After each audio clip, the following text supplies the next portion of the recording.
You will fail your way to greatness. Most people allow their fear of failure to outweigh their desire to succeed.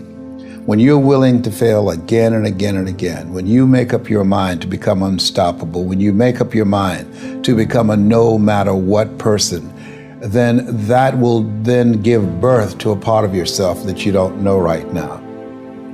Imagine, if you will, being on your deathbed and standing around your bed, the ghost of the dreams, the ideas, the abilities, the talents given to you by life, and that you, for whatever reason, you never went after that dream.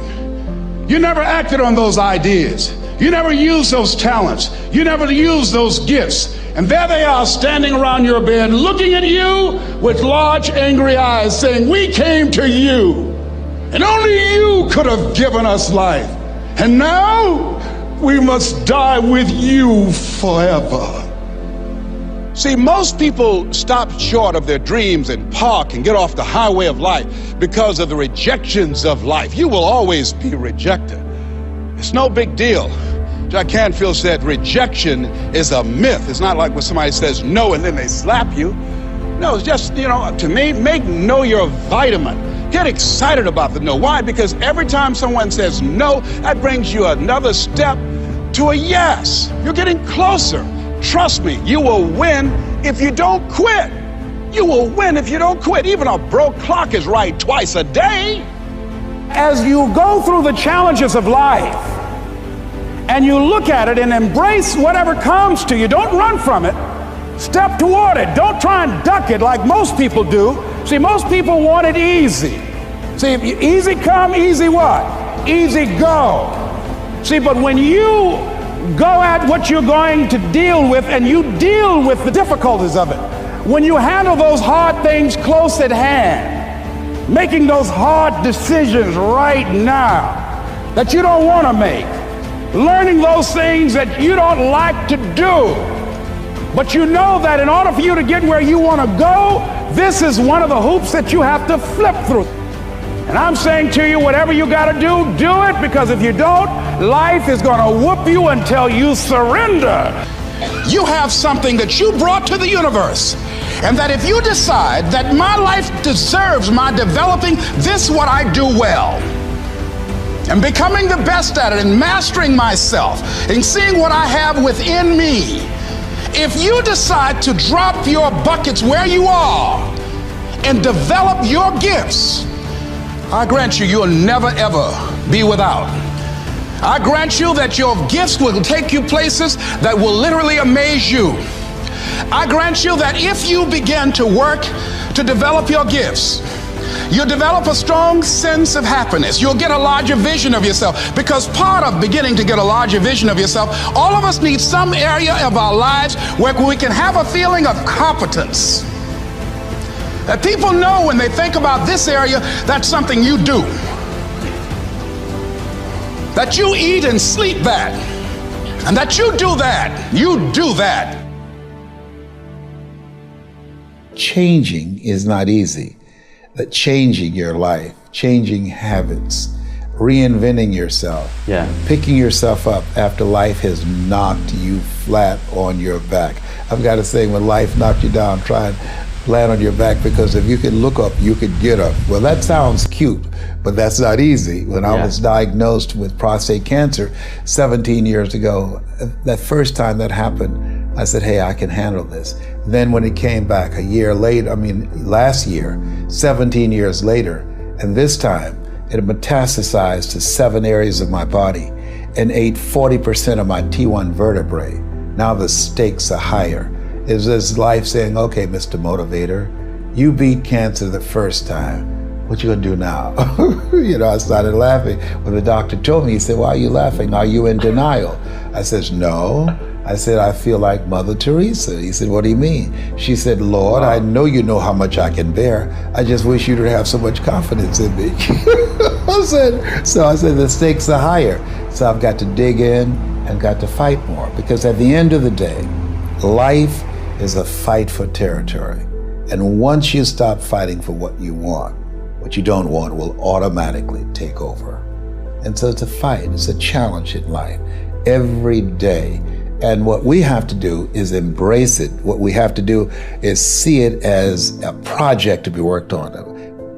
In life, you will always be faced with a series of God-ordained opportunities, brilliantly disguised as problems and challenges. And so I see even cancer as a gift, as a God-ordained opportunity. If you died today, what dreams, what ideas, what talents, what books, what music, what leadership, what voice will die with you? There are a lot of people who are biting their fingers in fear that they might lose their jobs. But there are few people who have decided within themselves, I'm going to make it. Some people aren't waiting to be cut. Some people are moving on their own because they feel within themselves, I've got what it takes to make it. They're not afraid about tomorrow because of how they see themselves, because of what they feel that they deserve, because of what they feel that they can create for themselves. Because these people have decided, as they look at the future, as they look at themselves, there's a way. Where there's a will, there's a way for me to begin to create a way out of no way.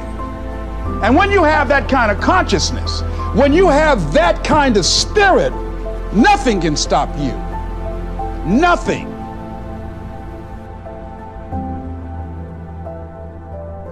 There's no secret to success. There's a system to success.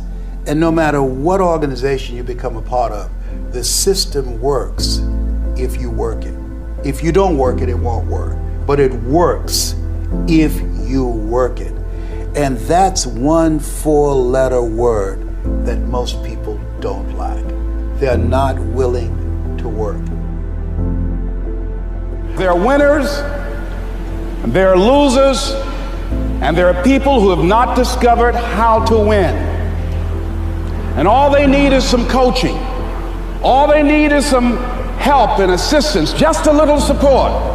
All they need is some insight or a different strategy, a plan of action to make some adjustments that will open up the key to a whole new future for them, that will give them access to the unlimited power that they have within themselves. That's all that they need. So what I want you to do is think about something you want for you, that's real for you, that's important for you, that will give your life some special meaning and power. And I don't even want you to say, I can do that. I don't want you to assume that. See, 5 years ago when I started out in this area, I would not have been able to make the mental leap that I would be up to where I am right now. I don't want you to begin to just psych yourself out. No. I want you to be able to say something to yourself that will enable you to maintain a level of integrity with yourself. That when you say this, even when you face tremendous setbacks, it will be a benchmark to keep you in the game, to keep you moving forward and experimenting and readjusting your strategy and your plan of action, continuously looking for ways to win. I think we have to reflect on, who am I? Why am I here? What drives me? If I died today, what 3 words would I want said about me if I died today? You know, what is it that defines me? You know, and how do I define myself? So I went to the next mode necessary to start talking to people and seeking and asking for what I wanted and leveraging relationships and trying to find out, how do the people do it that went ahead of me? How do they do it? And then what is it I need to do? How is it I need to train myself, to develop myself? What's the resources that will be required in order to make it happen? And as I start seeking out and asking questions, I started running into people who said, I know someone who can help you do that. And they helped me get connected with those people. Remember, we have so much energy that can take us so far. It's necessary that you hook up with some other energy that can take you to the next level. I hooked up with them. They said, let's go. I said, away we go.